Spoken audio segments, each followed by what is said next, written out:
Hey there, I'm Jessica, and this is the God Loves Justice podcast, where we take the big, sometimes intimidating topic of biblical justice and righteousness and break it down into smaller, more digestible parts. We look at justice in pieces, so no one episode is the full picture, but in each episode, we get to see part of that picture. I'm the author of the book God Loves Justice, a user-friendly guide to biblical justice and righteousness. So welcome to our third episode. So in our first episode, we learned some very important information. And that's that the Bible tells us that God loves justice. But he doesn't actually say he loves our English word justice or our American ideas of justice. He says he loves this Hebrew word mishpat. So today, we're taking on a really important task. We're going to look at this Hebrew word for justice. And I know that can feel really intimidating for some people. But I don't want this to be like an academic study where we feel like we have to memorize all the facts so we can get an A on the test. I want to look at this as an invitation to get to know God better. God says he loves justice. And when we get to know people, we get to know what they like and what they love. It would be really weird to spend years getting to know someone and not know the things that they say they love. So that's what we're going to do today. We're going to go on a journey to get to know the mishpat, the justice that God says that he loves. And in the last episode, we started to touch on this biblical concept of justice by looking at how justice was viewed in the Hebrew culture at the time the Bible was written, and how that's a little bit different than our Western ideas of justice. I'm going to put a link in today's podcast description for some show notes, so you can listen to this podcast with whatever level of intensity that you want. If you want to absorb this as you go for a walk, if you want to sit there with some notes and read them as we go through this episode, you can do this however you'd like. But there are some show notes that break down the verses and provide an outline if that would help you understand this a little bit better. So let's get started. So mishpat, it's a really common word in the Old Testament. It's used about 425 times in 31 out of 39 books. So it's super common. In comparison, hell is mentioned around 31 times, and angels are mentioned around 103. And I say that just to show the size and the scale of justice in the Old Testament. In Mishpat, it's so important for our understanding of God. Deuteronomy 32:4 tells us, all his ways are justice, Mishpat. Everything God does looks like justice. Psalms 9:7 tells us he has established his throne for justice, for mishpat. Another verse in Psalms tells us that justice and righteousness, that mishpat, it's the foundation of God's throne. So everything that he does, it's from a place of mishpat. And mishpat, it's an attribute of God. True justice is rooted in God himself. Isaiah 30:18 tells us the Lord is a God of justice, a God of mishpat. Mishpat, it's not just something that God does, it's who he is. It's part of his character and his nature. He is the originator and the protector of mishpat.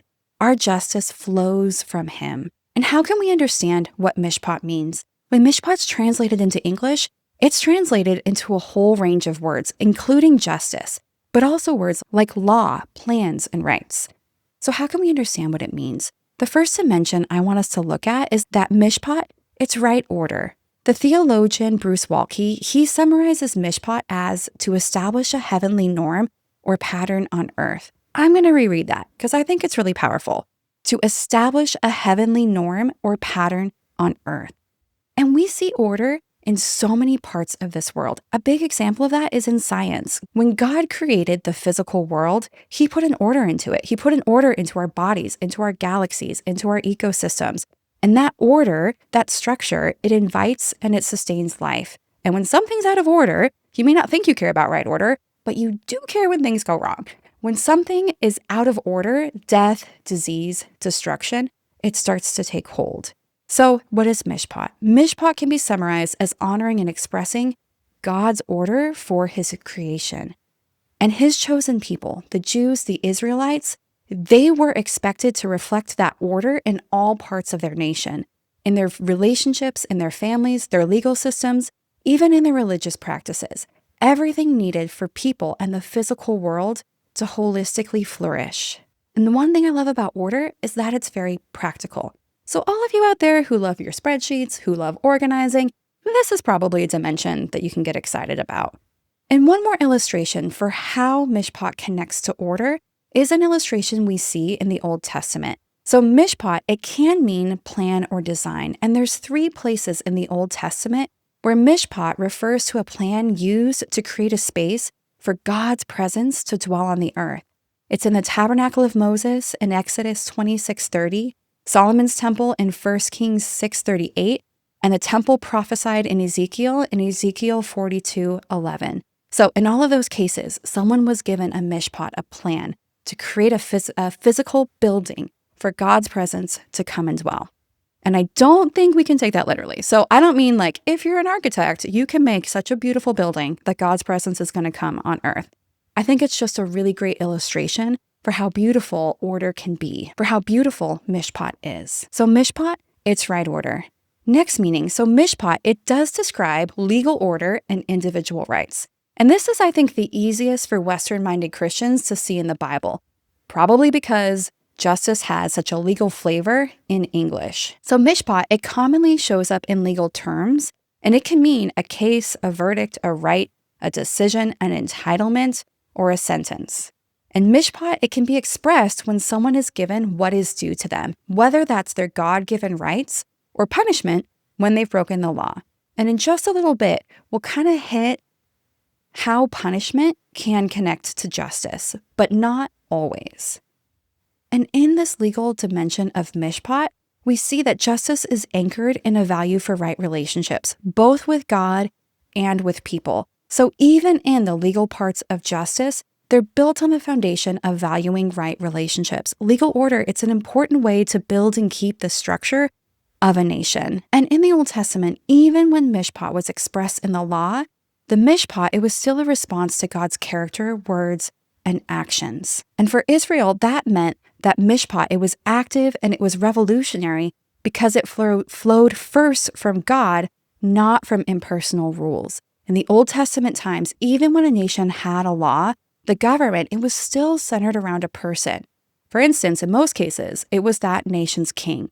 In Israel's case, their government was centered around God, who was their ultimate king and their ultimate judge. So mishpat, it describes legal order and individual rights. The next meaning is that mishpat, it can mean custom, manner, or routine.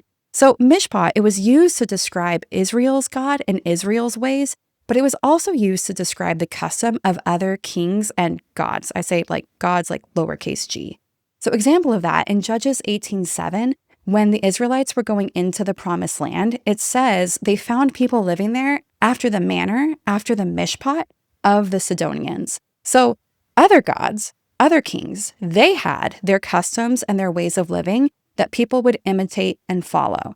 Israel, they didn't follow some random impersonal form of justice. Their justice came out of the relationship with God, and it ordered their entire way for life. And this is really important when we see how God's justice connects with other parts of his character, like mercy, grace, and compassion. Another episode, I'm going to go over that. How does God's justice connect with other qualities that may seem like they're opposite, like mercy, grace, and compassion? So the last part of mishpat that we're going to explore is that mishpat, it parallels deliverance, salvation, and victory. So mishpat, it does more than distinguish what's right and wrong and tell you this is right, this is wrong. It takes action to restore things that are wrong back to what is right. So it stops injustice and it restores the damage that's done by it. And how does punishment fit into this? Justice in our world, it's really connected to punishment. Who's going to get punished and when are they going to get punished and how deeply are they going to be punished? And we're very centered on punishment. But punishment was not the center of mishpat. It was not the center of biblical justice.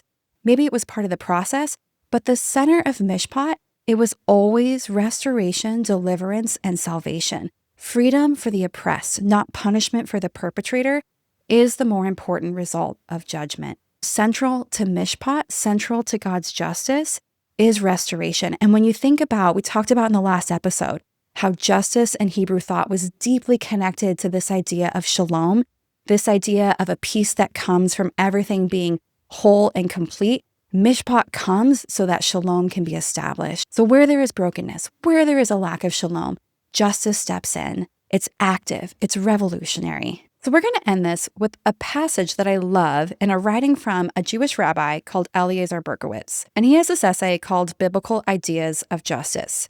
So this is not a Christian who believes in Jesus and the New Testament. This is the biblical ideas of justice as he understands them in the Old Testament. And it kind of boggles my mind when I read his description of what he says biblical justice is in just the Old Testament. Because when I read it, I see Jesus so much in it. And I'll have this quote written out in the show notes for today, just in case you love it so much that you want to read it 10 times. So let me go ahead and read it. The purpose of judgment is to save the innocent from injustice. The idea is so deeply anchored in biblical thought that to judge becomes the equivalent of to save. Of the terrible anger of God, the psalmist said, "You caused the sentence to be heard from heaven. The earth feared and was still." When God arose to judgment to save the humble of the earth, God judges in order to save. If salvation is to go forth, judgment is to be instituted. And indeed, from numerous passages in the Bible, the idea that the function of the judge is to save. The commandment to judge is the responsibility to deliver. Mishpat is done, not that justice will prevail, but that life will prevail. Thus, while justice may be grim, it is always an act of saving and deliverance. It is a principle of preservation, the restoration of a disturbed balance, which is needed because life has become unbalanced. I love that quote, and I see Jesus so much in that quote. I'm going to end this episode there. Again, this is supposed to be bite-sized pieces. So hopefully this Jewish word study on Mishpat, on justice, it was a nice bite-sized piece. In the next episode, I'm going to go through a biblical illustration of what it looks like to do justice. I don't learn well from dictionary definitions. I kind of need practical examples, models, something to help me put into practice what I'm learning about. So next episode, we're going to look at an example of doing justice. And you're going to hear all over this podcast, all the time, justice and the word mishpat. Hopefully, you'll hear it enough that you'll find yourself slipping it in casually to conversations with your Christian friends. Thank you for joining me today. You can find me online, godlovesjustice.com, Facebook and Instagram at godlovesjustice, all one word.